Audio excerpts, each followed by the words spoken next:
Thank you, Honorable Speaker, honorable members. Let me state that I'm deeply honored and privileged to be part of this great house.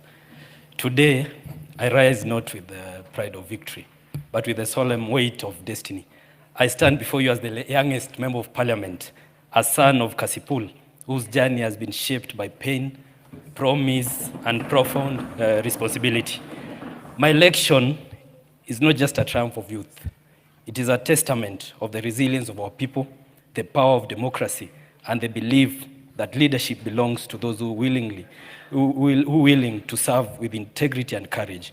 Honorable Speaker, this victory carries both joy and unbearable sorrow. I stand here with two fresh graves behind me. My father, who paid the ultimate price for public service, and Baba, His Excellency Raila Amolo Odinga, whose guidance I longed for as I began this journey. Today, I walk forward holding only their memories. May the soil rest lightly upon them, and may their spirits go before me with the fierce grace of ancestors who never bowed to fear. To the Almighty God, I offer my deepest gratitude. His hand has carried me through mourning, through battle, through a campaign that tested every fiber of my being. May my service reflect His wisdom, humility, and justice. Honorable Speaker, I am nothing without those who stood with me. To our party leader, Honorable Dr. Oburu Oginga, your steady hand anchored me when the ground beneath my feet felt uncertain. To the loyal friends of Ogai Mamilambo, led by our ODM chair, Her Excellency Gladys Wanga, you believed in a young, grieving orphan when many had written me off. You wrapped me in courage, loyalty, and a shield of protection when grief and duty collided. I will forever be indebted.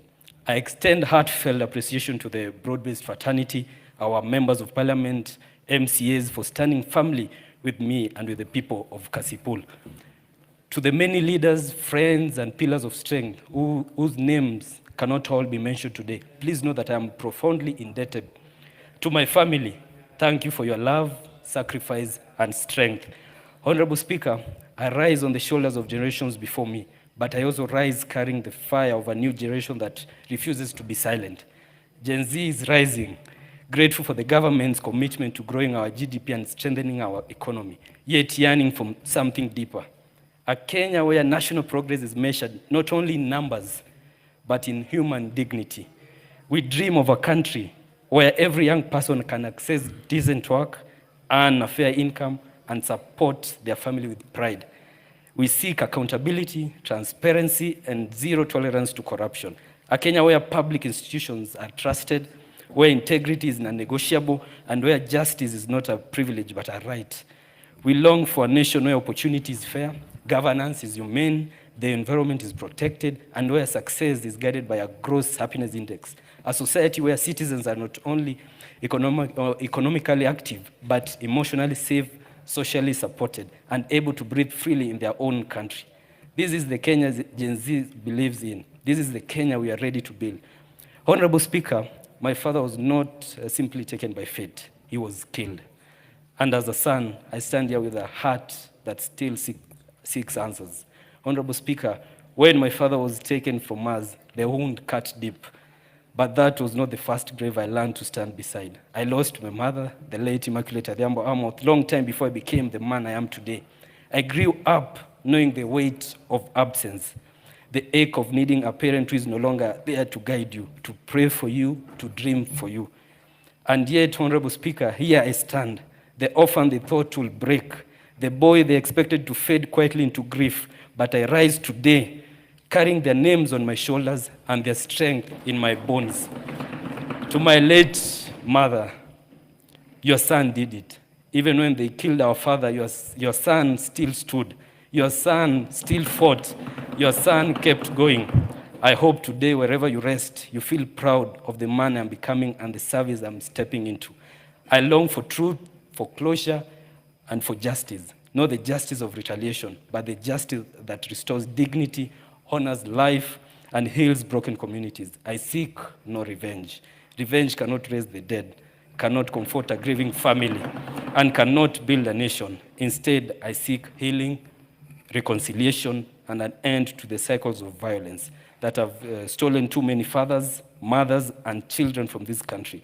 Today, I honor not only my father, but all those who lost their lives in the violence witnessed during the campaigns. Their memories must strengthen our resolve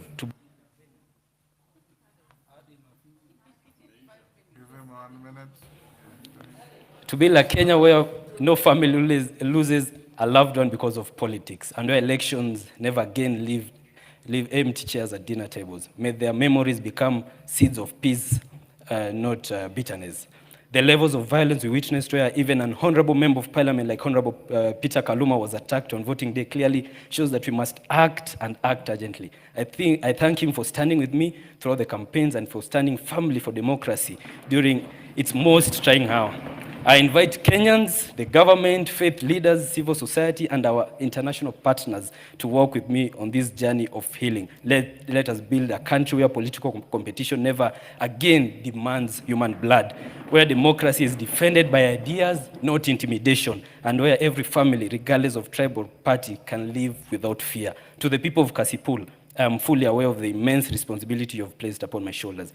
I promise to be the voice of the widowed mother, the struggling youth, the farmer tending hope in hard soil, and the child yearning for opportunity. I recognize the work before us.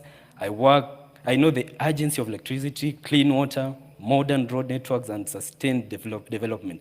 These are not ambitions, they are necessities, the foundation upon which dignity and progress stand. Together, we shall walk a transformative journey, one that will redefine Kasipul. A journey where our constituency will no longer be associated with violence, but celebrated as a hub of development, a center of peaceful coexistence, and a thriving economy driven by unity and purpose.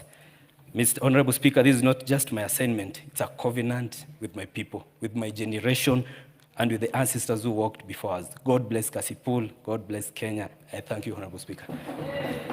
Thank you. Njeru.